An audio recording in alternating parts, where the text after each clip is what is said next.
ഇനി മറ്റൊരു കാര്യം, വയനാട്ടിലെ സ്ഥിതി അല്പം മോശമാണ്. നിങ്ങൾക്കറിയുന്ന പോലെ ഇപ്പോഴും യൂട്യൂബിലൂടെ കുട്ടികളൊക്കെ ചോദിക്കുന്നുണ്ട്, നാളെ സ്കൂളുണ്ടോ അവധിയുണ്ടോ. വയനാട്ടിലെ സ്കൂളുകൾക്ക് മാത്രമാണ് അവധി. എല്ലാ വിദ്യാഭ്യാസ സ്ഥാപനങ്ങളും നാളെ അടഞ്ഞു കിടക്കും. പ്രൊഫഷണൽ കോളേജുകൾക്കും അവധി ബാധകമാണ് എന്ന് ജില്ലാ കളക്ടർ അറിയിച്ചിട്ടുണ്ട്. അവിടെ മഴ കനത്ത രീതിയിൽ തുടരുകയാണ്. ഇപ്പോഴും കബനി പുഴ കരകവിഞ്ഞൊഴുകുന്നുവെന്ന് ഞങ്ങളുടെ ബ്യൂറോ റിപ്പോർട്ട് ചെയ്യുന്നുണ്ട്. വയനാട്ടിൽ പലയിടത്തും സ്ഥിതി ഇത്തിരി മോശമായി തുടരുകയാണ്. വാളാട് കൂടംകുന്ന് കാരച്ചാൽ റോഡ് ഒരാൾ പൊക്കം വെള്ളത്തിലായതോടെ വല്ലാതെ ഒറ്റപ്പെട്ടു പോയി എന്ന് പറയുന്നു. ഈ യഥാർത്ഥത്തിൽ ഇരുന്നൂറോളം കുടുംബങ്ങളും ഒറ്റപ്പെട്ടു എന്നും വാർത്തയുണ്ട്. ഇവിടെ അപകടകരമായ രീതിയിൽ യാത്ര ചെയ്യേണ്ട അവസ്ഥയിലാണ് ഈ നാട്ടുകാർ. അവരുടെ സങ്കടങ്ങളിലേക്കാണ് ഈ റിപ്പോർട്ട് വെളിച്ചം വായിക്കുന്നത്. വാളാടിനെ തൊണ്ടർനാടുമായി ബന്ധിപ്പിക്കുന്ന പ്രധാനപ്പെട്ട ഒരു റോഡിലാണ് ഞാനുള്ളത്. കബനിപ്പുഴ കരകവിഞ്ഞപ്പോൾ ഇവിടെ വെള്ളം കയറി. ഈ ദുരിതത്തിന് വർഷങ്ങളുടെ പഴക്കമുണ്ട്. ഈ നാട്ടുകാർക്ക് ചില ആവശ്യങ്ങൾ ഉന്നയിക്കാനുമുണ്ട്.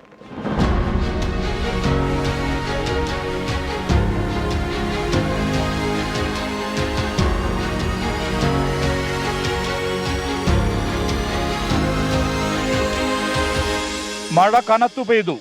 കബനി പലയിടത്തും കരകവിഞ്ഞു. വാളാട് എന്ന പ്രദേശത്തെ കാഴ്ചയാണിത്. കൂടംകുന്ന് കാരച്ചാൽ റോഡിൽ ഒരാൾ പൊക്കത്തിൽ വെള്ളമുണ്ട്. ഇവിടെ ഒറ്റപ്പെട്ടിരിക്കുന്നത് 200-ലേറെ കുടുംബങ്ങൾ. താൽക്കാലിക കടത്തു സംവിധാനത്തിൽ അപകടകരമായി യാത്ര ചെയ്യേണ്ട സ്ഥിതി. ഈ റോഡ് ഉയർത്തണമെന്ന് നാട്ടുകാർ ആവശ്യപ്പെടാൻ തുടങ്ങിയിട്ട് കാലമേറെയായി. പൊതുമരാമത്ത് വകുപ്പ് റോഡ് ഏറ്റെടുക്കണമെന്നും. മഴക്കാലമായി കഴിഞ്ഞാൽ ദുരിതം അകലാത്ത രൂപത്തിൽ ഏത് സമയവും അവർക്ക് ഈ വാളാടുമായി ബന്ധപ്പെടാൻ പറ്റാത്ത ഒരു സാഹചര്യം നിലനിൽക്കുന്നുണ്ട്.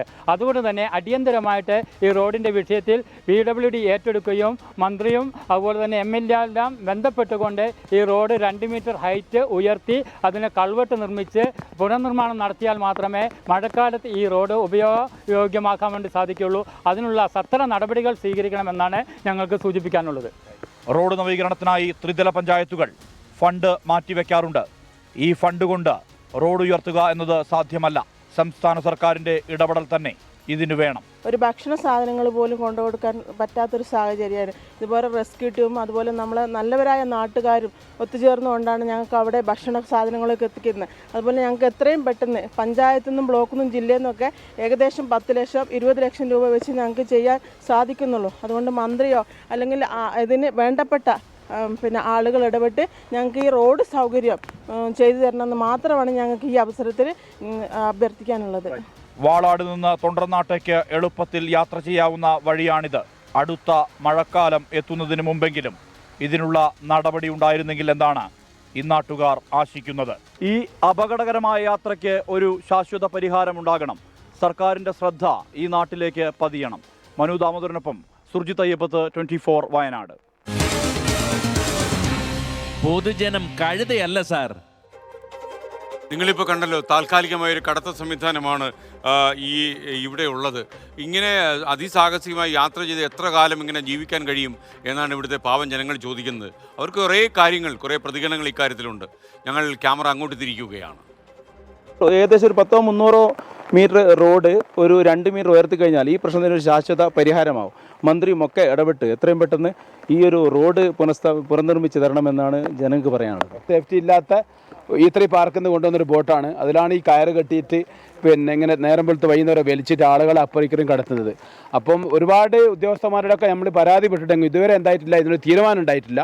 ബന്ധപ്പെട്ട അധികാരികൾ, വകുപ്പ് മന്ത്രി അടക്കം ഇടപെട്ടുകൊണ്ട് ഇതിനൊരു പരിഹാരം കാണുമെന്നാണ് അഭ്യർത്ഥിക്കാനുള്ളത്. ഞങ്ങൾ നാട്ടുകാരെ ആളുകൾക്ക് പറയാനുള്ളത്, പരസ്പരം അങ്ങോട്ടും ഇങ്ങോട്ട് പഞ്ചായത്തിനോട് പറയുമ്പോൾ ബ്ലോക്കിനോട് പറയാം, ജില്ലയോട് പറയാമെന്ന് പറയുന്നതിന് പകരം PWD എത്രയും പെട്ടെന്ന് ഏറ്റെടുത്തിട്ട് ഈ ഒരു ദുരിതത്തിന് എത്രയും പെട്ടെന്ന് ഒരു ശമനം ഉണ്ടായിത്തരണം. അടുത്ത വർഷം ഈ ഒരു ദുരിതം ഉണ്ടാകരുത്. അതിനുവേണ്ടിയുള്ള പ്രവർത്തനങ്ങൾ നടത്തി തരണം എന്നാണ് നമുക്ക് അഭ്യർത്ഥിക്കാനുള്ളത്. ഈ കിളികൾ കൂടുകൂട്ടും പോലെ ഓരോ വർഷം അവിടെ ഒരു പെട്ടിക്കട വെക്കും. ഈ വെള്ളപ്പൊക്കം കാരണം അദ്ദേഹത്തിൻ്റെ ലക്ഷക്കണക്കിന് ഉൾപ്പെടെ നാശനഷ്ടങ്ങൾ വന്ന് പിറ്റേ വർഷമാകുമ്പോൾ ആ പെട്ടിക്കട പൂട്ടുന്ന ഒരു അവസ്ഥയാണ് ഈ പ്രദേശത്ത് കാണാനുള്ളത്. നമുക്കറിയാം, കഴിഞ്ഞ ദിവസം തന്നെ ഒരു രോഗിനെ കൊണ്ടുപോയ ഒരവസ്ഥ. ഈ റെസ്ക്യൂ ടീമും നാട്ടുകാരൊന്നും ഇല്ലെങ്കിൽ ഇവിടെ ദിവസവും ഓരോരുത്തർ മരിക്കുന്ന ഒരവസ്ഥ ഈ പ്രദേശത്തുണ്ട്. ഇവിടെ രാഷ്ട്രീയമോ കാര്യങ്ങളോ ഒന്നുമില്ല. എല്ലാ പാർട്ടിക്കാരുണ്ട്, എല്ലാ നേതാക്കന്മാരുള്ള നാടാണ്. പക്ഷെ എന്താണെന്നില്ല, ഈ ഒരു സാധനത്തിന് എന്താകുന്നില്ല, മുന്നിട്ട് ഇറങ്ങിയിരുന്നില്ല. അതൊരു നിർബന്ധമായിട്ടും എത്രയും പെട്ടെന്ന് തന്നെ അതിനൊരു മാർഗം ഉണ്ടാക്കണം. തകരാറിലായ ഒരു ബോട്ടിലാണ് നമ്മൾ ഇവിടുത്തെ ആളുകളെ അങ്ങോട്ടും ഇങ്ങോട്ടൊക്കെ ആയിട്ട് കൊണ്ടുപോകുന്നത്. അപ്പോൾ ഇതിനൊരു പരിഹാരം കാണുക എന്നുള്ളതാണ് ഇതിൻ്റെ ആവശ്യമായ ഘടകം എന്ന് പറയുന്നത്. എത്രയും പെട്ടെന്ന് അതിനൊരു പരിഹാരം കാണാൻ ആവശ്യമായ നടപടി സ്വീകരിക്കണമെന്നാണ് പറയാനുള്ളത്. സനിൽ ഈ പുഴ ഒരു വാട്സപ്പ് സന്ദേശം അയച്ചു. അദ്ദേഹം പറയുന്നത് ഈ മണ്ണിടിച്ചിലിൻ്റെ ഒരു ദൃശ്യം അയച്ചു, മറുപടി കണ്ടില്ലെന്നാണ്. നമ്മൾ പരിശോധിക്കട്ടെ. കാരണം ഈ മണ്ണിടിച്ചിലിൻ്റെ ദൃശ്യം താങ്കൾ അയച്ചാൽ നമ്മൾ ബ്യൂറോയുമായി ചെക്ക് ചെയ്ത് അത് ആധികാരികമാണെന്ന് ബോധ്യപ്പെട്ടാൽ മാത്രമേ നമ്മൾ ചിലപ്പോൾ ഇത് സംപ്രേഷണം ചെയ്തു എന്ന് പറയൂ. എന്തായാലും അത് പരിശോധിക്കാം.